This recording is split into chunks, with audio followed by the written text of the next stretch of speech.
we have SmackDown, the recap for SmackDown for this week, and we start off the night with John Morrison versus Big E, and both are great singles wrestlers as well as tag team wrestlers, and the match didn't. They had a match, but then Retribution came out and decided to mess up the match and attack them. So that happened. So they didn't get to finish their match. They were having a decent match overall until that happened.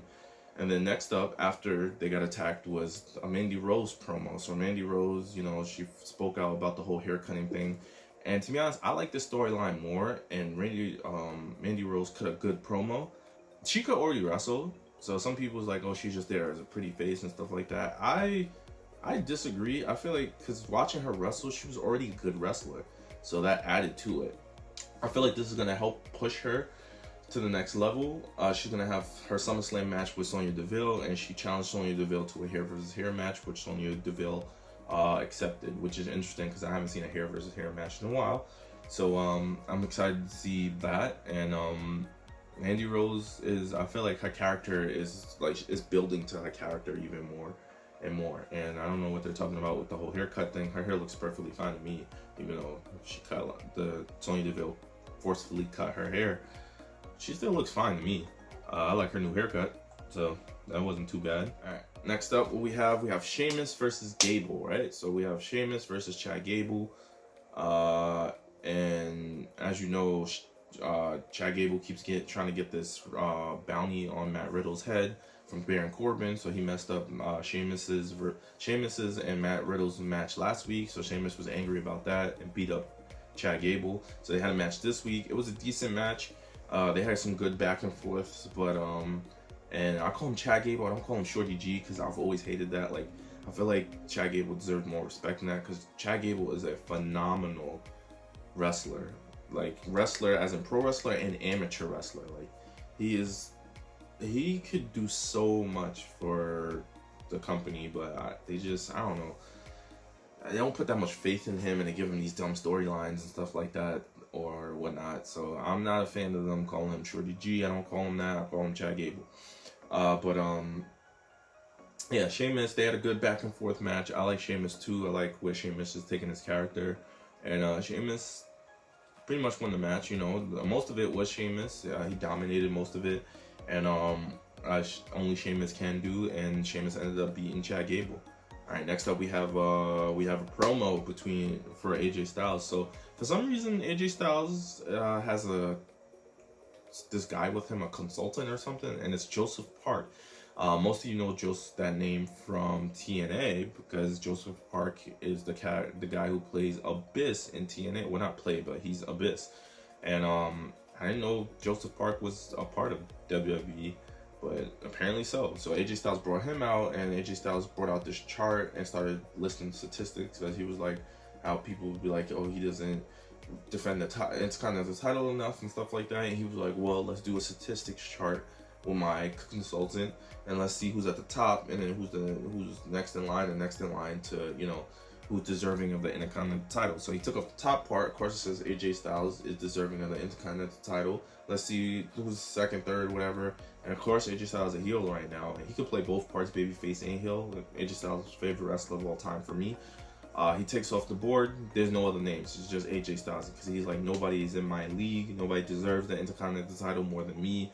So yeah, and then Jeff Hardy comes out, and that was interesting because I would love to see Jeff Hardy versus AJ Styles. We only saw it in TNA. I would like to see it in WWE, and what their characters are now go against each other. And then Jeff Hardy was like how much respect he has for AJ Styles, how he's known him for a long time. He wants to face him for the Intercontinental title. AJ Styles was like, I respect you too. You've done so much.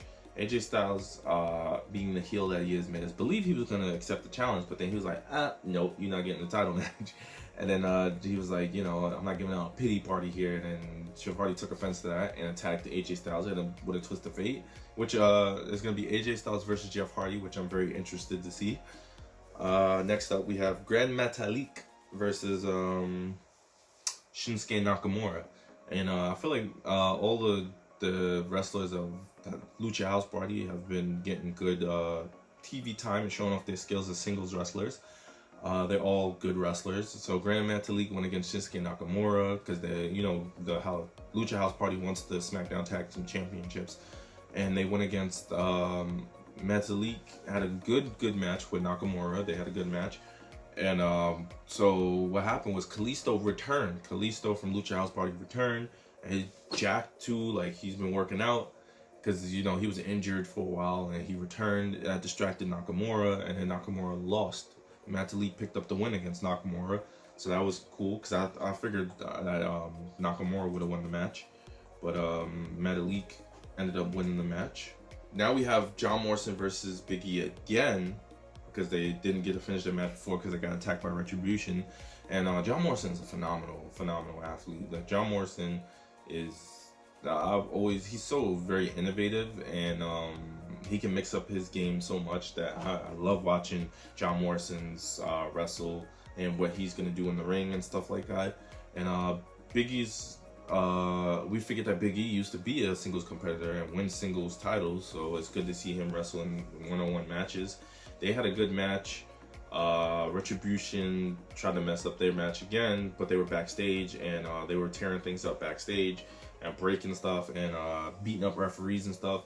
And what was funny was, like, at one scene they opened up a bathroom and there was a guy in there sitting on the toilet, and they closed the door and locked him in and wedged it with a chair, which was funny.